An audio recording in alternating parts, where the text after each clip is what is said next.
Caitlin Clark is being held back. The Fever strategy nobody wants to discuss. What if the biggest obstacle standing between Caitlin Clark and another historic season isn't the opposing defense? What if it isn't the referees? What if it isn't even Caitlin herself? What if the problem is happening inside the Indiana Fever? Now, before you start typing in the comments, let me be very clear. There is no confirmed evidence that the Indiana Fever are deliberately sabotaging Caitlin Clark or intentionally trying to stop her from breaking records. That is a theory. But when you start looking at certain rotations, certain decisions, and the way Caitlin's role has evolved, some fans have started asking a very uncomfortable question. Is Indiana actually maximizing Caitlin Clark's potential? Or is something else going on? And today we're going to examine that theory. Because if you believe the popular narrative, the Fever are simply a young team still figuring things out. But what if that's not the whole story? What if some of the decisions that look like ordinary coaching choices are actually having a much bigger effect on Caitlin's production? Let's get into it. Caitlin Clark is no longer the rookie trying to survive her first WNBA season. This is her third season, and the numbers show that she has continued to develop. Through the latest stretch of the 2026 season, Clark has been averaging around 22 points and 8.3 assists, while the Fever have emerged as genuine contenders. One recent analysis even described both Clark and Kelsey Mitchell as MVP candidates, with Indiana sitting near the top of the standings. So why are people still talking about the Fever holding Caitlin back? Because basketball isn't just about points. It's about opportunity. It's about touches. It's about spacing. It's about who has the ball in the final minutes. It's about how many possessions are actually designed around your best playmaker. And this is where the conspiracy theory begins. Some fans believe the Fever have not always constructed their offense around Clark in the way they expected. Instead, there are stretches where Clark moves off the ball, other players take over possessions, and the offense becomes less centered around her playmaking. Now, there is a completely reasonable basketball explanation for that. Indiana has other elite offensive players. Kelsey Mitchell is having an extraordinary season and has even established a WNBA record with 21 consecutive games of at least 20 points.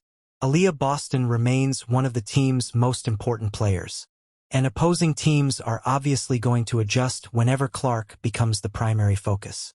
So giving other players opportunities isn't automatically a bad thing. In fact, it can make Indiana harder to defend. But here's where the critics push back. They argue that if Clark is the engine of the offense, taking the ball out of her hands for long stretches could reduce her statistical opportunities. And when you're dealing with a player who is already rewriting the record book, every possession matters.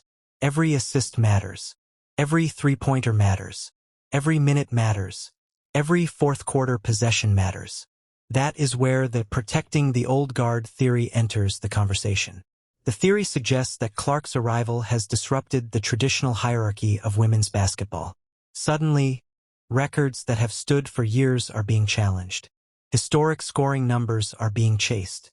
Assist records are being threatened. Three-point milestones are being rewritten. And Caitlin's popularity has brought unprecedented attention to the league. But does that mean the Fever or anyone else would actually want to stop her? That's where we have to separate drama from evidence. There is currently no credible evidence that Indiana is intentionally suppressing Clark's numbers to protect another player's records. None. And there's another problem with the conspiracy theory. The Fever are actually benefiting from Clark playing at a high level. The better Clark plays, the more dangerous Indiana becomes. The more dangerous Indiana becomes, the better its chances of winning. And the more successful the team becomes, the more attention the entire organization receives. So deliberately limiting your superstar would make little basketball sense. But that doesn't mean every decision surrounding Clark is automatically perfect. That's the real conversation. Take her recent performances. On August 14th against Dallas, Clark scored 29 points and recorded 10 assists in a 98-87 Fever victory. 2 days later against Atlanta, she played 41 minutes, scored 26 points and finished with 9 assists as Indiana won in overtime. Then against Toronto, she recorded 24 points and 7 assists in another Fever victory. Those numbers don't exactly look like a team trying to hide its star. In fact, they suggest the opposite. Clark is heavily involved. She's playing significant minutes. She's creating shots. She's scoring.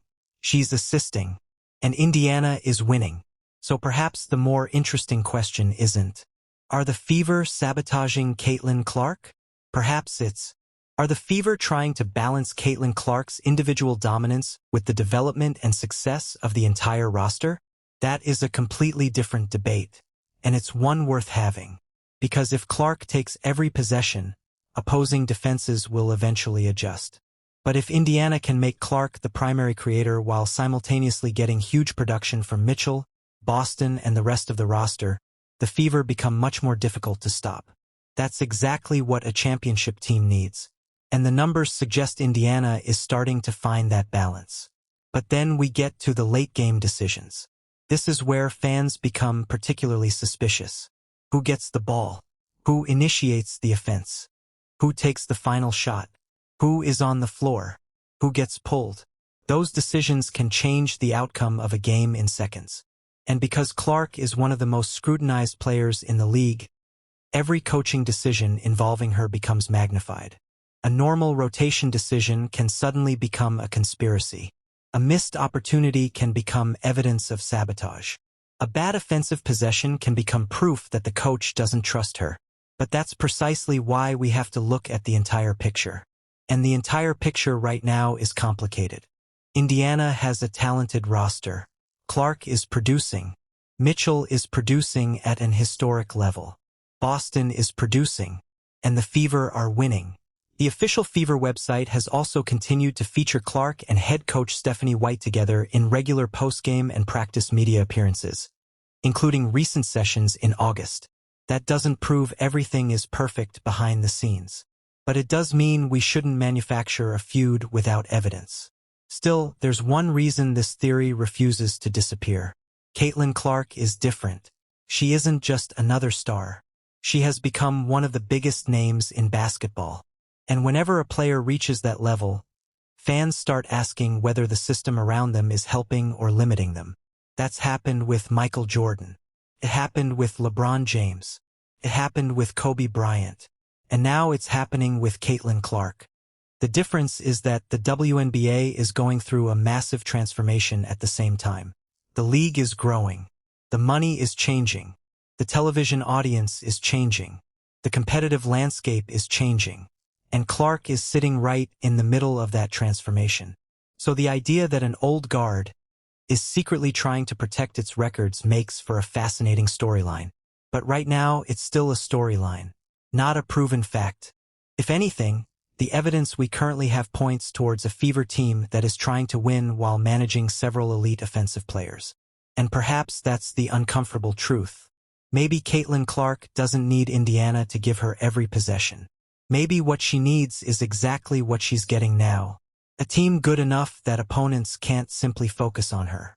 Because if Kelsey Mitchell can score 20+ every night, if Aliyah Boston can dominate inside, and if Caitlin Clark can control the game as a scorer and playmaker, then Indiana becomes a nightmare matchup. And that's potentially much more dangerous than a team built entirely around one superstar. So, is there a secret Fever strategy to suppress Caitlin Clark? At this point, there is no evidence proving that. But should fans continue questioning how her minutes, touches, rotations, and late-game possessions are being managed? Absolutely. Because questioning coaching decisions is not the same thing as accusing a team of sabotage. And if the Fever want to become a championship contender, every one of those decisions matters. Caitlin Clark isn't just chasing wins. She's also chasing history, and history doesn't wait. So now I want to hear from you. Do you believe the Fever are genuinely building the team around Caitlin Clark? Or do you think there are moments when the coaching decisions unnecessarily limit her impact? And here's the biggest question. If Caitlin Clark is eventually going to break some of the WNBA's biggest records, should Indiana be doing absolutely everything possible to maximize her opportunities? Let me know what you think in the comments.